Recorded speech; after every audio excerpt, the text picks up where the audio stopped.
Alright, I'm gonna be honest when saying that I sat down to write this 100 times, and each time I just couldn't do it.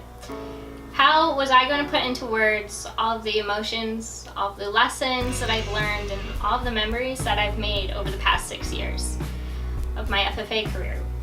The answer?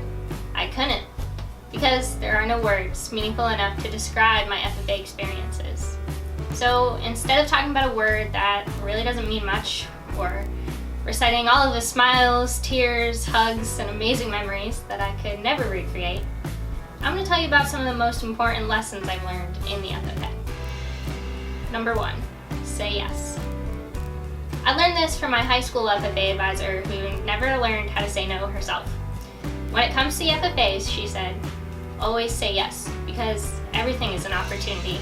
And I guess you could say that's how my career in the FFA started, mainly because I was obligated to do what I agreed to. Like that time I made a bet with her about how many followers our Facebook page would get, and now I'm the only one who can say I stood in front of my entire chapter, kissed a hedgehog, and let them put the video up on the internet for everyone to see. Number 2, keep walking.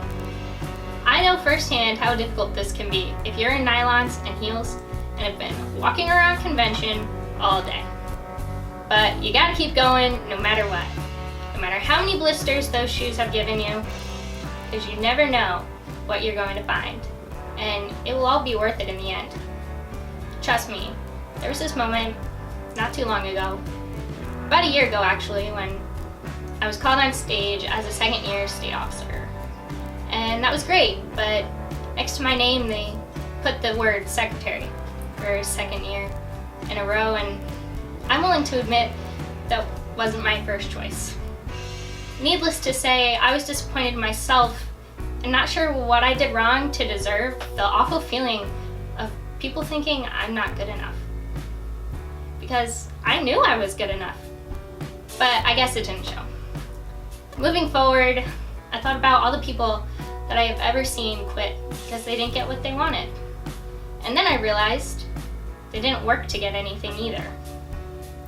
So I stood on stage and with my second state officer team, and I cried, and I smiled, and I went through all the emotions in about 1 minute. But I stood there. And because I stayed and kept moving forward as a second-year state officer, I'm here today as a better person with 5 of the best friends in the world, making a difference. Number 3, love others. Try to love everyone no matter their differences. Everyone's a little bit crazy and dances to their own music, but it doesn't make them any less. Everyone is awesome in their own way. Take my state officer team, for example. Zach could recite a history book to you when you really just wanted an easy answer to who was the first president. Allie will talk about her donkeys for hours. Michael will crack a joke no matter what. The good thing is they're always funny. John really likes computers, so much so that I think he might secretly be a robot. And Meg will talk forever about anything, and if it's something she's really passionate about, like the fact that almond milk is actually juice, her voice will get higher. But as you all know, they are some of the most amazing people on the planet, and my life would suck without them. Number 5, love yourself. This is probably the most important one, and I really want you to work on it. If you know me, you know that I watch RuPaul's Drag Race religiously. And at the end of every episode, RuPaul says, if you can't love yourself, how are you going to love someone else? And this is so true. I went through years where I was insecure because I was short, I had really curly hair and freckles, but if you talk to me today, you know I love myself. I have my flaws. I'm not perfect, but I am pretty cool. I can touch my tongue to my nose. I'm really good at hide and seek. I'm a waitress, so that means I can carry a steaming hot plate of food to a table on the other side of the restaurant and still smile about it. And I make better short jokes than anyone else, no matter what they say.